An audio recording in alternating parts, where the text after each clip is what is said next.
பூமியை பிளந்து தேவியை கண்டு திருமால் காட்சி தர அம்பரிஷிக்கு அருளை தந்து கோயில் தனை கண்டு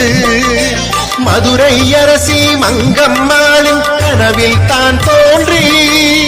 ஆடுதுறையின் பெருமாள் கோயில் அதுவே கூடலூரே கூடலூராமே வைணவ திவ்ய தேசஸ்தலமே 108 ஸ்ரீமதி ராமானுஜாய நமயன போற்றி பணிந்திடுவோம்.